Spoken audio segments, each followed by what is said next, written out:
Viva Voz, com Vera Magalhães.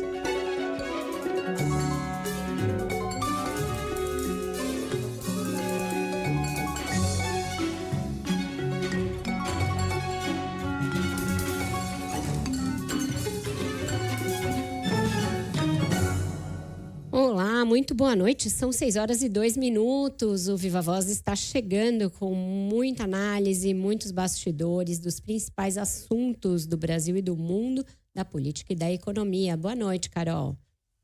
Oi, Vera. Boa noite para você, de novo para os ouvintes. Ainda a repercussão da denúncia da PGR contra o ex-presidente Jair Bolsonaro, né? E mais para o fim a gente vai falar de reforma ministerial.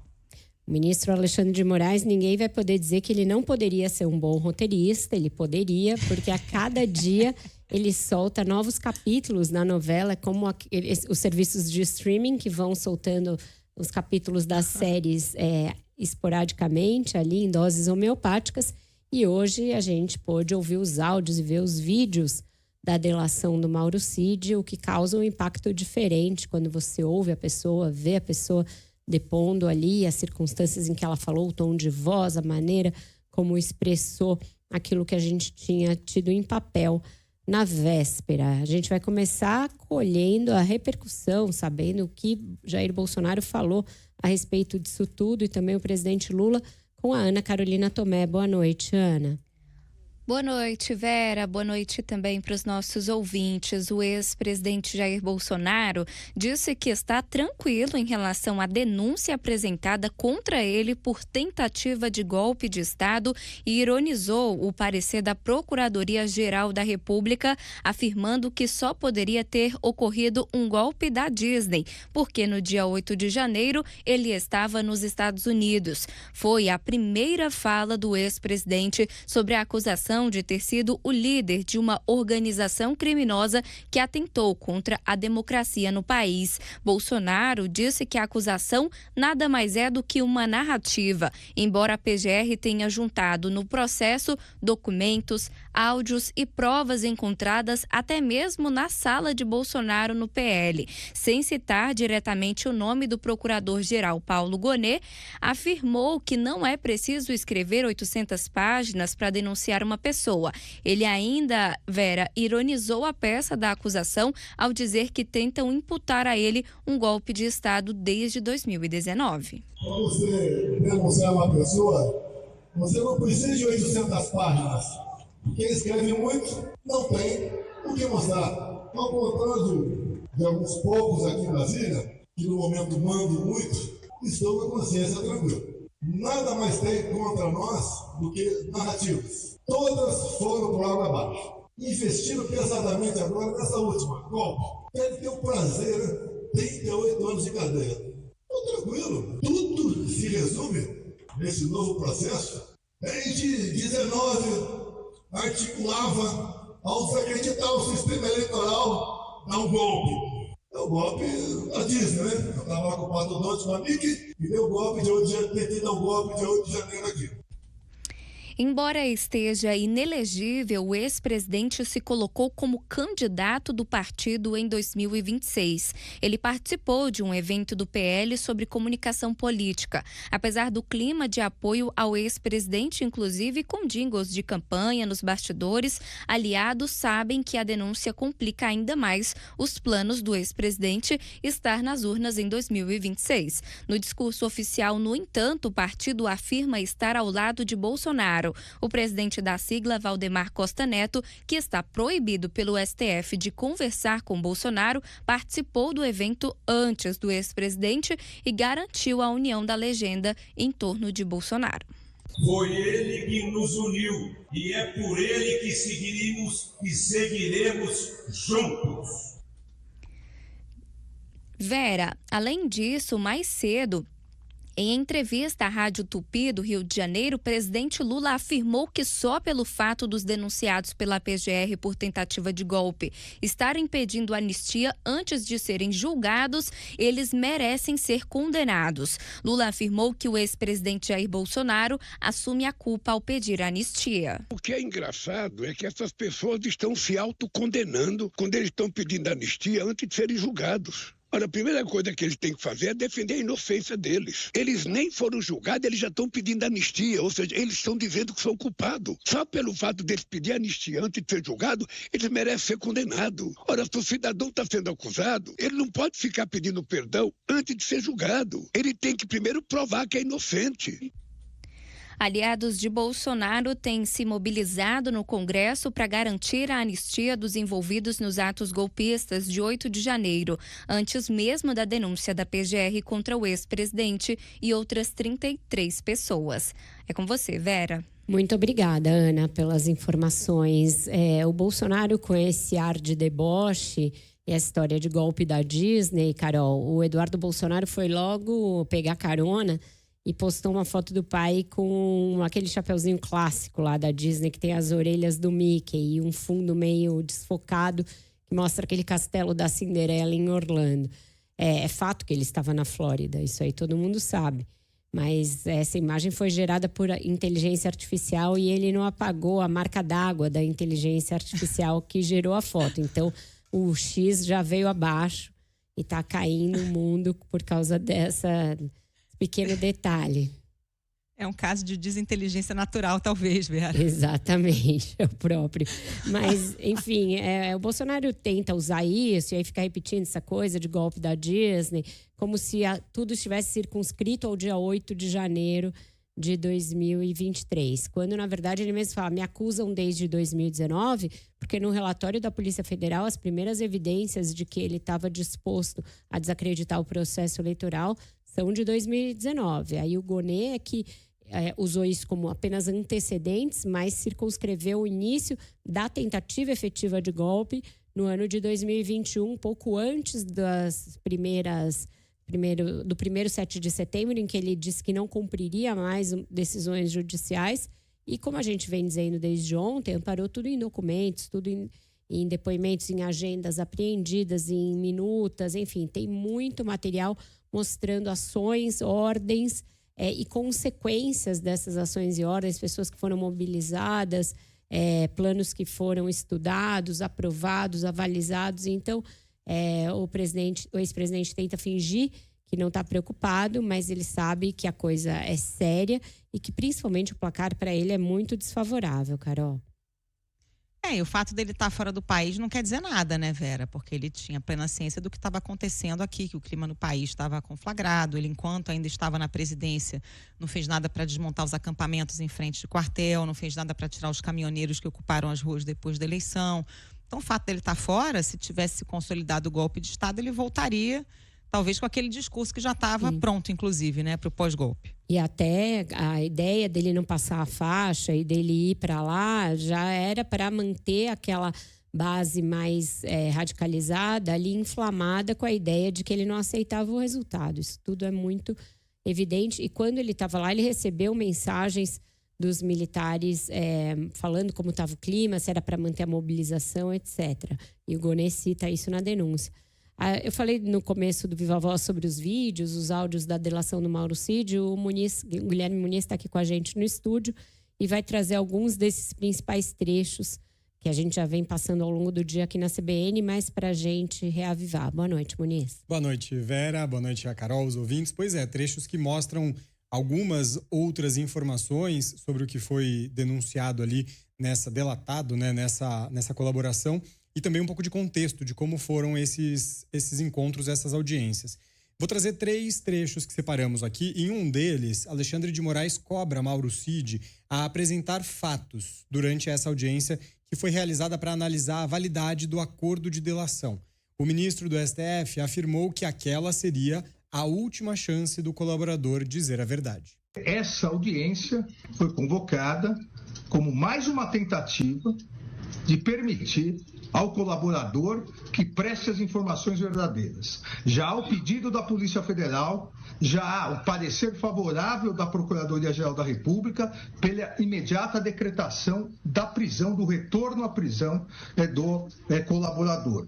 Então, aqui é importante, e exatamente por isso, a fim de possibilitar uma reflexão maior do colaborador com seus advogados, para que esclareça omissões, contradições na sua colaboração, sob pena não só da decretação de prisão, como também da cessação da consequente rescisão da colaboração, e eventual rescisão englobará inclusive a continuidade das investigações e responsabilização do pai do investigado, de sua esposa e de sua filha maior. Em outro trecho, o militar confirmou que Jair Bolsonaro pediu para monitorar Alexandre de Moraes. Segundo investigações da Polícia Federal, o ministro era seguido por assessores presidenciais, tudo como parte de um plano para dar um golpe de Estado. O último monitoramento, que a gente faz aquela brincadeira, né, professora e tal, essa aí foi o presidente que pediu. Essa aí foi o próprio presidente que pediu. Inicialmente eu entendi, quer dizer, para mim já era... Não, tá. A informação é que seria porque eu só ia se encontrar ou com o general Mourão ou alguém do governo dele. E o presidente estava meio nervoso com isso aí, né? Então ele queria saber, né? Essa foi a informação que eu recebi. E novamente eu usei o Coronel Cama, eu pedi o Coronel Cama para tentar colher essa informação. Mauro Cid também disse que Jair Bolsonaro pressionou o então ministro da Defesa, general Paulo Sérgio Nogueira, a escrever num relatório sobre as urnas eletrônicas que fraudes haviam sido encontradas nos sistemas de votação. Inicialmente, o general Paulo Sérgio, a conclusão dele ia ser isso. Aí o presidente estava pressionando ele para que ele escrevesse isso de outra forma. Né? Ele queria que ele escrevesse alguma coisa que não... Na verdade, o presidente queria que escrevesse que desse fraude, que tivesse fraude. Então, foi feita uma construção, uma discussão ali, e o que acabou saindo, eu acho, foi que não se poderia comprovar porque não era possível auditar. Eu acho que foi isso a conclusão final quando ele enviou o documento para o senhor, se eu não estou enganado. Exato. Então, eu acho que acabou sendo um meio termo entre o que o presidente queria e o que o general Paulo Sérgio fez com o trabalho técnico dele. Pois é, aí os áudios, né? Quem for à internet encontra também muitos vídeos da delação. A gente sabe que vão tentar contestar de todas as maneiras, mas era alguém que tinha acesso muito próximo, né, Carol, ao Bolsonaro, à família. Tem toda a questão dos cartões corporativos também, da ex-primeira-dama, que ainda não está suficientemente investigado, não está concluída essa investigação.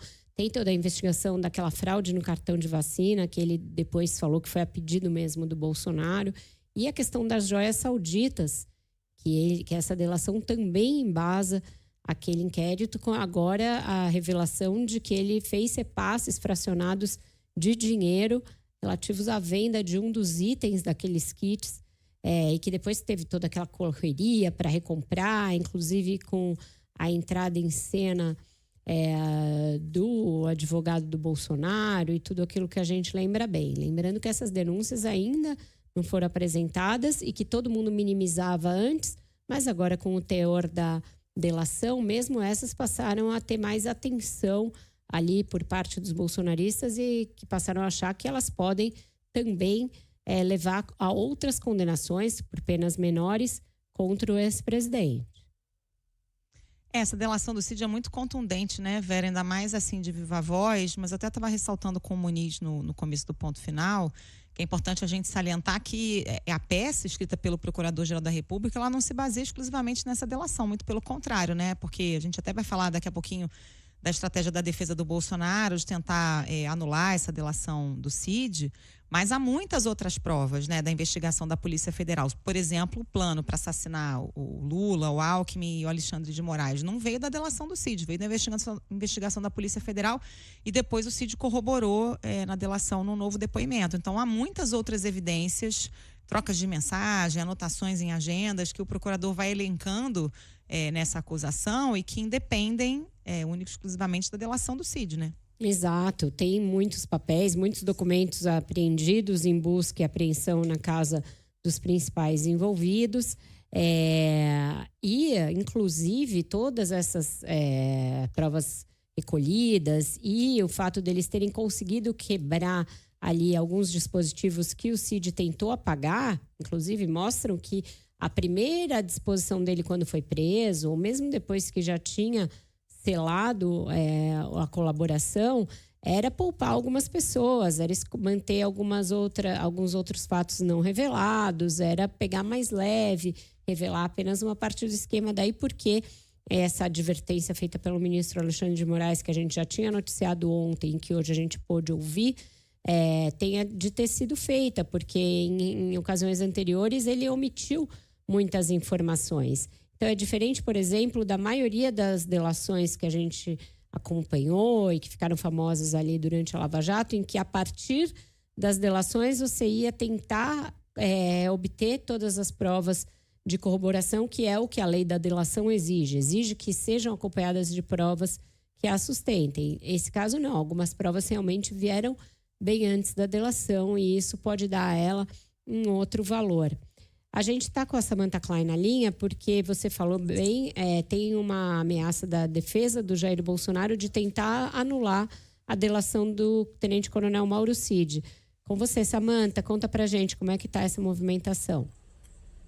Pois é, Vera, essa movimentação está ganhando força. Inclusive, uma das propostas, são várias as estratégias, mas os advogados de defesa do ex-presidente Jair Bolsonaro estão trabalhando nessa tentativa de anular a delação premiada do ex-ajudante de ordens Mauro Cid.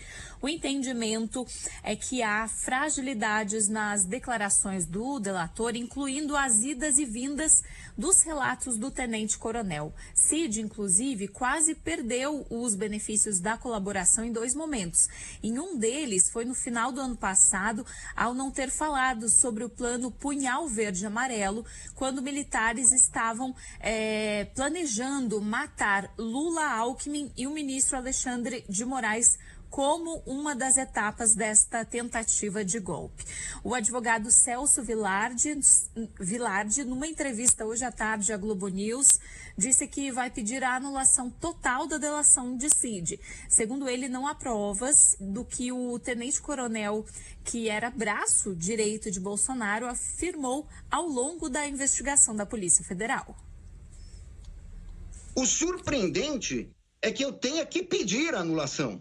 E o mais surpreendente é que é o seguinte, como eu disse, nós estamos tratando de um processo de golpe de Estado que seria um golpe no Estado democrático, um golpe na democracia. Mas, curiosamente, quando nós estamos vendo o que se sucedeu a respeito dessa delação, cadê os juristas? Cadê os advogados que criticaram a Lava Jato? Qual é o recado que nós vamos passar para o país admitindo uma delação como essa? Bom, essa também deve ser parte da estratégia da defesa do general Braga Neto, ex-ministro e também ex-candidato a vice-presidente, que também deve adotar esta linha. O objetivo será desconstruir pontos da delação que comprometem o general. Em depoimento, o Cid disse que a reunião na casa de Braga Neto, que discutiu ações para gerar caos social e também a entrega de uma sacola de vinho com R$100 mil aproximadamente para bancar ações golpistas. Tudo isso está ali na delação de Mauro Cid.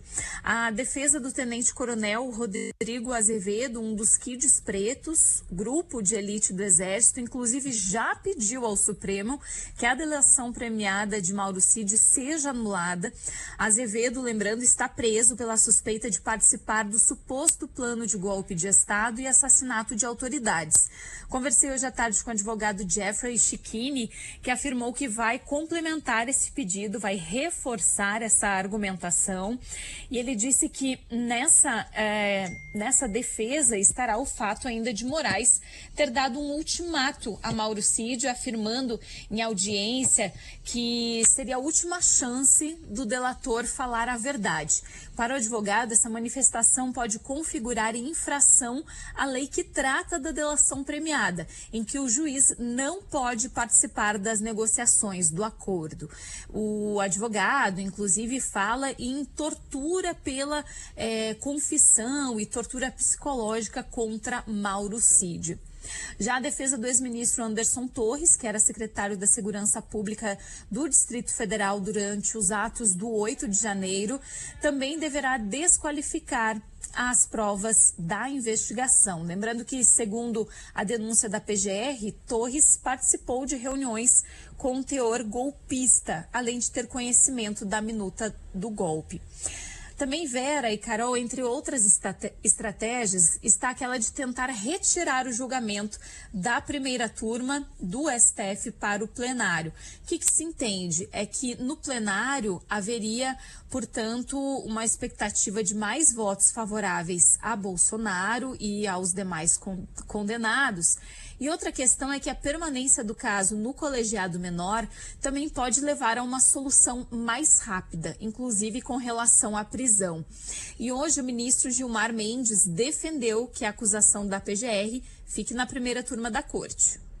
Sim, foi isso que o tribunal decidiu ao permitir que fosse para as turmas o julgamento dos processos criminais. Inicialmente, se vocês se lembram, julgamos muitos no plenário. Depois isso passou para a turma. E é uma circunstância, se o relator é da primeira turma, o processo vai para a primeira turma. Nós também temos processos que julgaremos na segunda turma. Isso é natural, como acontece, como vocês acompanham todos os dias, ou pelo menos às terças-feiras, no tribunal. Vera e Carol, eu ainda conversei com o ex-ministro do Supremo, Marco Aurélio Mello. Ele criticou o fato desse caso estar tramitando na Suprema Corte e afirmou que o julgamento deveria estar na primeira instância. Ele também destacou que não há denunciado detentor de prerrogativa, assim como não há para os casos dos envolvidos nos atos do 8 de janeiro. E falando em estratégias, acabou de sair uma decisão, portanto, do ministro Alexandre de Moraes, em que a defesa de Bolsonaro pedia mais tempo para apresentar, então, a sua defesa. Pedia 83 dias de prazo, quando Alexandre de Moraes concedeu 15 dias para as defesas. Segundo o ministro, não há, portanto, amparo na legislação que conceda mais prazo para estas alegações, considerando inclusive que foram autorizados e publicados, inclusive o amplo acesso a todos os vídeos e mídias eletrônicas juntadas aos autos. Isso está nessa decisão de agorinha do Supremo. Com vocês. Obrigada, Samanta, pelas informações. Carol, a divulgação plena da transcrição e dos vídeos e áudios da delação já tinha o objetivo de contrapor, mesmo antes da apresentação desse recurso, o pedido de mais prazo, que já era sabido que a defesa do ex-presidente faria, né? Mas eu achei interessante esse chamamento que o Celso Vilardi fez aos demais advogados criminalistas, né, que atuaram na Lava Jato e que criticavam os métodos da Lava Jato, querendo igualar as duas coisas. Tem 2 dos principais advogados, pelo menos, que estão agora defendendo réus, futuros réus, possíveis réus, nesse caso. Ele com o Bolsonaro e o José Oliveira Lima com o general Braga Neto. E ambos sustentando essa ideia de que a delação foi forçada, de que a prisão do Braga Neto é arbitrária. Portanto, vai ser interessante a gente ver como o resto das principais bancas de advocacia que estavam do mesmo lado contra delações em muitos momentos vão se posicionar agora diante desse novo caso tão rumoroso. E temos um ministro do Supremo que atua na Lava Jato diretamente, o ex-advogado do presidente Lula, né, Cristiano Zanin. Então, realmente, o roteirista do Brasil tá de parabéns, minha amiga. A defesa do Bolsonaro vai tentar ganhar tempo o máximo possível, né, enquanto tem essa expectativa de julgamento ainda em 2025 para não contaminar o processo eleitoral, eles querem mais que contamine o processo eleitoral e tentar jogar para 26, né? Exatamente. Vamos fazer aquela nossa tradicional pausa. Você fica com o noticiário da sua região, depois repórter CBN, e a gente volta com a Renata Agostini analisando ponto a ponto justamente essas estratégias. Até já. A gente está de volta com o Viva Voz. Já a gente vai falar com a Renata Agostini no Ponto de Vista. E é um já agora mesmo, solta a vinheta. CBN Ponto de Vista, com Renata Agostini.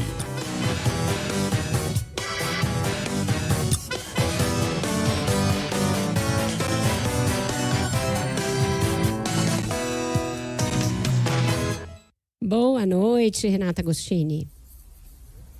Oi, Vera. Oi, Carol. Boa noite aos ouvintes. Oi, Renata. Renata, no seu blog no Globo, você publicou como vai ser a reação do Bolsonaro em 4 frentes para tentar escapar da prisão e manter a candidatura em 2026. Conta pra gente, que estratégia é essa? Eles já, como boa parte dos jornalistas, acho que eles estão aprendendo a ler os jornais, eles já estão fazendo a conta de que não só o inquérito do golpe vai andar de forma célere no Supremo Tribunal Federal, a denúncia deve ser aceita, como existe uma enorme chance de Bolsonaro ser condenado. A questão da prisão aqui é sempre importante a gente fazer ali algumas observações. Vai depender bastante, no caso da condenação, da dosimetria, ou seja, essa pena, Bolsonaro sendo mesmo considerado culpado, qual vai ser o tamanho dessa pena. Mas, de qualquer forma, fazendo a conta sobre esse percurso que eles consideram não só possível, mas provável, eles já estão se preparando para tentar reagir em algumas frentes, como Vera antecipou, mas essa reação, ela mira essencialmente tentar diminuir as chances justamente de Bolsonaro ser preso, no caso de uma condenação, mas também tentar fazer andar aquela agenda do bolsonarismo, né, do núcleo duro de Bolsonaro, de torná-lo novamente elegível. Hoje, ele não pode, está proibido de se candidatar em 2026, mas ele acalenta essa esperança, esse desejo de reverter isso. Quais são essas frentes? Primeira frente se relaciona com essa questão da elegibilidade. É a frente política. Então, além do projeto que temos falado bastante, né, da anistia, que o discurso é para que ele possa atenuar a pena de quem foi ali condenado pela depredação da Praça dos Três Poderes, mas ele também auxilia nesses intentos do grupo bolsonarista e do entorno de Bolsonaro de ir facilitando a sua situação judicial. De novo, eles considerando que ele terá outras complicações, a principal delas no inquérito do golpe. Além disso, eles estão muito animados com a perspectiva de uma mexida na lei da ficha limpa. Olha como as coisas vão se conectando. Recentemente, o novo presidente da Câmara, deputado Hugo Mota, falou sobre o quanto ele vê com simpatia ou entende que é muito gravosa a regra atual da inelegibilidade por 8 anos e que entende que um número menor de anos poderia ser conveniente. Eles ficaram animados com essa perspectiva e querem fazer isso avançar. Há ainda outra frente, digamos, jurídica. O Supremo Tribunal Federal, como sabemos, é a nossa Suprema Corte, né? Seria a última instância da justiça brasileira, última instância recursal. Então, uma condenação ali significa que condenado está. Bolsonaro assim estaria. Eles têm dito de incluir na estratégia jurídica recursos a cortes internacionais. Isso, na visão do bolsonarismo, e eu conversei com pessoas que são realmente bem próximas ao ex-presidente Jair Bolsonaro, seria uma forma de tentar trazer um coro de pressão internacional de países que têm hoje governo de direita, mas aumentar essa visão sobre o que está acontecendo no país e que eles dizem, né, ser uma injustiça. A gente viu não só o relatório da Polícia Federal, mas a denúncia apresentada pela PGR, e sabemos que há um farto acervo probatório do contrário, mas o argumento dos bolsonaristas é que eles vão mostrar que não para de pé o que a PGR apresentou. Ô Renata, deixa eu só fazer uma parte aí, porque ele fala de cortes internacionais. E o senador Flávio Bolsonaro, em outras entrevistas anteriores, falava em recorrer ao TPI, Tribunal Penal Internacional. Chega a ser irônico, né? Porque, primeiro que o Bolsonaro é alvo de várias queixas, denúncias no TPI por questão da pandemia, falta de proteção a indígenas, destruição ambiental e tal. E o grande aliado do Bolsonaro no cenário internacional, quem é? Donald Trump, que acaba de solapar praticamente o Tribunal Penal Internacional. Os Estados Unidos não são signatários do Estatuto de Roma, né? E do TPI. E o Trump anunciou, inclusive, sanções a membros do TPI e suas famílias por investigar aliados dos Estados Unidos, já que tem uma ordem de prisão contra o primeiro-ministro israelense Benjamin Netanyahu. Então é terra plana capotando, né? Terra plana capotando é maravilhoso. Por isso que quando comecei a falar, né, assim, eles incluem aí nessa frente jurídica, mas é muito mais para fazer barulho e para fazer movimentação e para tentar, né, dar esse sinal para fora e eventualmente arregimentar, né, alguma ali sinalização de apoio lá de fora do que qualquer outra coisa. Tanto que, assim, quando você vai espremer, mas de que forma, como seria, quando seria, eles não chegam num detalhe. Estamos avaliando, isso vai entrar em algum momento ali na estratégia, a denúncia acabou de ir para o Supremo, etc. e tal. O que nos leva à segunda parte aí dessa história, que aí é mais de curto prazo e eles, inclusive, estão se movimentando muito porque ela se tornou essencial. A avaliação de que eles necessitam que não só o eleitorado de Bolsonaro, mas que essa pressão aí sim interna comece a aparecer. Havia ali uma discussão muito intensa de quando voltar às ruas, isso. Inclusive, o próprio senador Flávio Bolsonaro me disse recentemente que eles já vinham falando sobre como fazer isso e quando. E agora, com o andamento da denúncia, você tem uma necessidade e, por outro lado, na visão dos bolsonaristas, você tem uma oportunidade. Porque este é um momento no qual o governo Lula está vivendo uma crise, queda nas pesquisas, dificuldade de se comunicar com a população, insatisfação diante de inflação, agora virou a crise dos ovos, né, depois da crise do PIX. Então, tudo isso eles entendem que abre ali um momento propício para que isso aconteça. É nesse contexto que vem a coisa do ato de março, que eles esperam que sejam, né, um primeiro. Agora, para devolver para vocês, eu achei muito interessante que nessa coisa da organização dos atos, o que foi me dito é que está começando ali nas redes bolsonaristas, né, a coisa de puxar impeachment de Lula. Até engraçado, perguntam, mas com base em quê? Ninguém sabe dizer, é só para tirar. Mas o fato concreto é que quem está ali articulando do lado de Bolsonaro diz que eles não querem que essa seja uma pauta, e inclusive estavam ali pensando em trabalhar na linha de que o impeachment de Lula seria entregar o país para um amigo de Alexandre de Moraes, ali no caso em referência ao vice-presidente Geraldo Alckmin. Me pareceu interessante essa construção, só porque já é algo que eles estão querendo ali desincentivar com uma linguagem que o bolsonarista entende, né? Ou seja, não dá para aliviar para o nosso grande rival, que é o ministro Alexandre de Moraes, na cabeça deles. Renata, me parece que todo esse arsenal, né, é um pouco parecido com aquele, tirando a frente legislativa, que os próprios petistas tiveram quando o Lula ficou preso, né? Me chamou um pouco a atenção o fato do senador Flávio Bolsonaro hoje ter começado a admitir a possibilidade de uma reunião, uma conversa sobre unificação de candidatos da direita. Talvez vendo que não vai durar muito tempo essa ideia de o Bolsonaro continuar dizendo que ele vai ser candidato e ficar sustentando isso. Você sente que rápido demais talvez esteja se perdendo, se erodindo um pouco a liderança do Bolsonaro na direita? Mesmo as reações, a denúncia, foram bem tímidas, foram num tom bem abaixo do que talvez eles esperassem, né?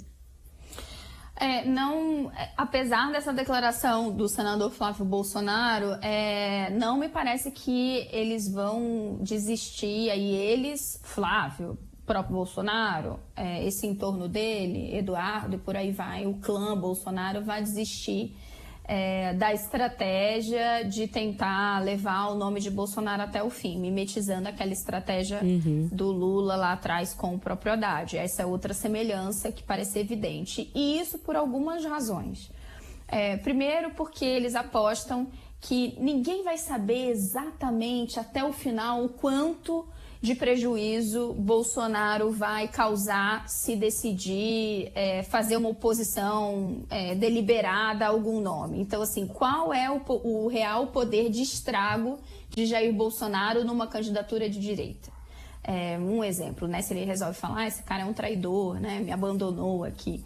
Ainda que exista uma evidente fragmentação na direita, ainda que Bolsonaro esteja recebendo, né, esteja enfrentando todos esses problemas, ainda há uma dúvida razoável sobre o quanto ele vai chegar em 2026 com esse poder de mobilização, que talvez não seja um poder matador, mas pode ser um poder suficiente para tirar alguém da jogada. Essa é o que está ali. E o segundo aspecto é que é sempre importante a gente lembrar que o grupo político de Bolsonaro, ele é a sua própria família, são os seus filhos. Fora desse círculo, Bolsonaro não pensa duas vezes em deixar para trás qualquer aliado. Então, existe ali uma ideia de levar até o limite a preservação desse capital político, que vai garantir também negociações e acertos para os demais integrantes desse grupo. Flávio Bolsonaro vai disputar Senado novamente. Eduardo Bolsonaro, é o nome ali que pode ser que fique com esse espólio, mas de qualquer forma também tem uma candidatura para enfrentar, pode ser inclusive o Senado por São Paulo. Michele Bolsonaro vai disputar o Senado pelo Distrito Federal e Carlos Bolsonaro vai disputar um cargo na Câmara dos Deputados. Só aí é voto pra caramba que eles têm que ir atrás. Perfeito. Obrigada por hoje, Renata. Até semana que vem. Um beijo, meninas. Um beijo aos ouvintes. Beijo, Renata. A gente vai fazer mais um rápido intervalo e volta já já com mais bastidores, falar um pouquinho de reforma ministerial. Não sai daí. E estamos de volta com o Viva Voz, agora para falar um pouquinho de reforma ministerial, né, Carol? É isso, até porque você deu uma informação em primeira mão no seu blog, né, Vera, sobre o Ministério da Saúde. Anísia Trindade vai cair mesmo? Olha, tudo indica que sim, viu, Carol? Enfim, outros jornais também estão atrás disso. A gente fui apurar.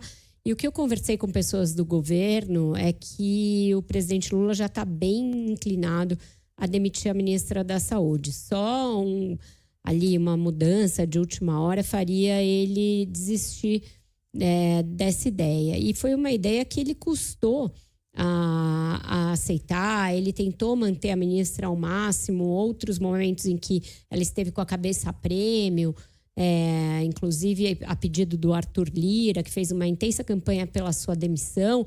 O Lula foi firme em segurá-la, falou que ela fazia parte da sua cota pessoal, que não demitiria, mas a gestão do Ministério da Saúde acabou pesando. Eu vi hoje um auxiliar do presidente que ele queria que o Ministério da Saúde fosse o carro-chefe dessa gestão, porque é um ministério muito rico, sempre foi muito rico, e agora com o crescimento do volume de emendas e o fato de que existe uma determinação que 50% de todas as emendas têm de ir para a saúde, ficou ainda mais rico.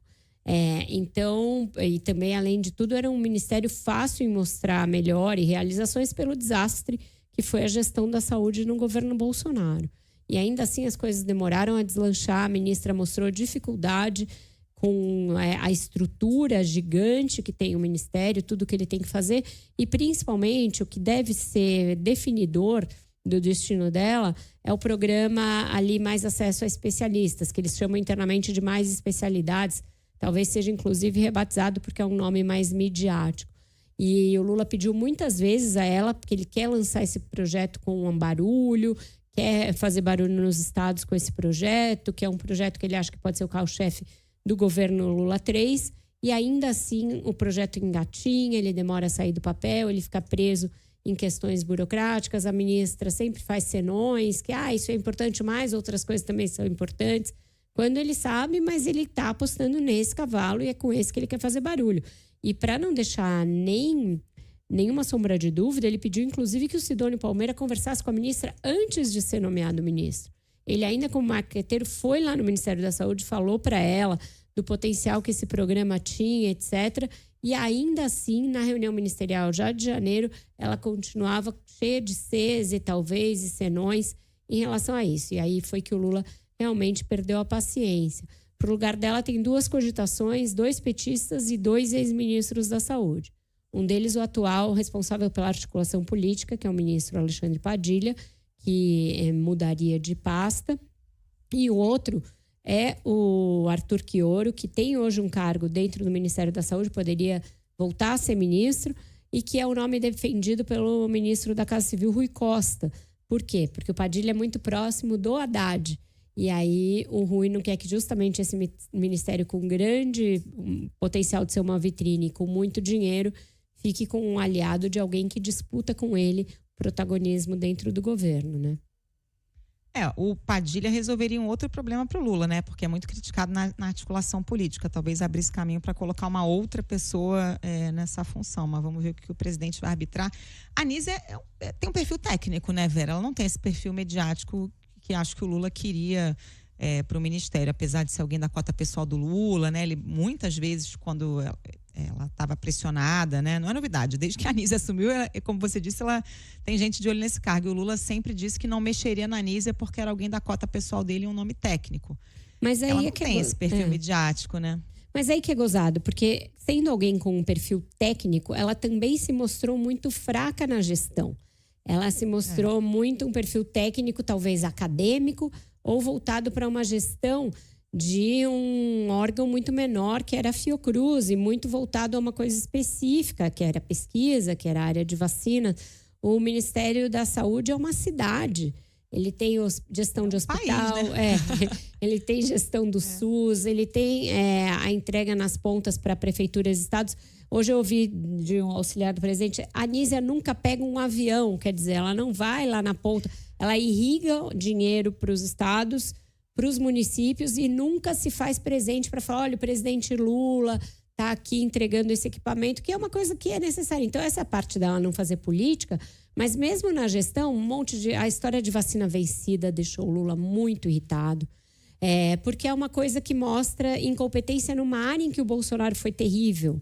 E aí isso é fatal, né? Porque ele fez um discurso contra o negacionismo, de que ele ia voltar a fazer bombar o programa de imunizações, e ainda assim isso não conseguiu ser levado a cabo nesses primeiros 2 anos. Você falou da SRI, né, que é a Secretaria de Relações Internacionais, também por essa vaga já tem uma disputa, embora ainda não saiba se o Padilha realmente vai para a saúde. Então ele pode ascender, pode ir para um ministério mais vistoso ou pode ir para casa, no caso, para o mandato dele de deputado federal, porque já tem muita briga pela SRI e talvez ele deixe mesmo a pasta, mesmo não indo para a saúde, embora ele seja o mais cotado para a saúde.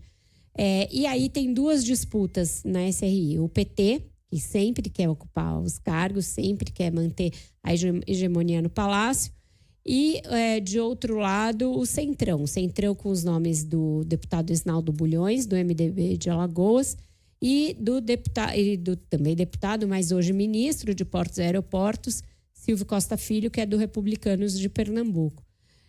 O PT tem 2 alas. Uma que advoga a ida do Jacques Wagner, que é o próprio Rui Costa, mas aí seria transformar o Palácio do Planalto numa filial do Pelourinho, porque 3 ministros baianos do mesmo grupo, acho pouco provável, acho pouco inteligente, pouco produtivo ter o Rui Costa, o Sidônio e o Jacques Wagner, que são 3 oriundos exatamente do mesmo grupo político.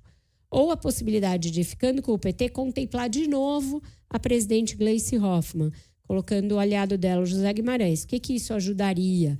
Ajudaria a resolver o imbróglio da sucessão no PT, porque a Gleice faz questão de ter o seu sucessor, que seria o próprio Guimarães, mas se ela for ministra e tiver o Guimarães lá com ela, portanto, se ela tiver 2 ministérios na prática, ela abriria a mão mais facilmente para o Edinho Silva, que é o preferido do Lula no comando do PT. Então é isso, são mexidas que atendem muito mais a essa lógica interna do governo e do PT do que, no caso do Palácio, a melhorar a entrega ou melhorar a conversa com os partidos. Na saúde, eu acredito que é necessária mesmo essa troca. Eu venho escrevendo isso na coluna há algum tempo. A Anísia é uma pessoa com um currículo fantástico, uma pessoa acima de qualquer suspeita em termos de bem intencionada, bem formada, um quadro realmente importante do Brasil, da ciência brasileira, mas que não se mostrou talhada para essa, que é uma função muito complexa, muito difícil, que já fritou outras pessoas muito qualificadas, e que talvez ela voltar para uma área em que ela fique mais confortável seja melhor para a própria ministra. Então, tá bom. Tem prazo para isso tudo, Vera? Rapidinho. Olha, eu acho que essas primeiras mexidas na saúde e no Palácio são para acontecer antes do Carnaval, pelo que eu ouvi. O Lula, inclusive, deve fazer um gesto para a Gleice Hoffmann neste sábado, num evento do PT, dizendo: olha, o PT vai me ajudar, vai ceder a Gleice antes para mim, eu estou precisando dela. Eu ouvi que está sendo construído um discurso nessa linha. Agora, as outras mexidas nos outros ministérios para agradar os outros partidos, esse é um terceiro momento que deve ficar para depois do Carnaval, Carol. Então ficamos por aqui hoje? Ficamos. Amanhã a gente faz aquele resumo dessa que foi uma semana pra lá de agitada. Boa noite. Beijo, Vera. Até amanhã. Beijo. Boa noite.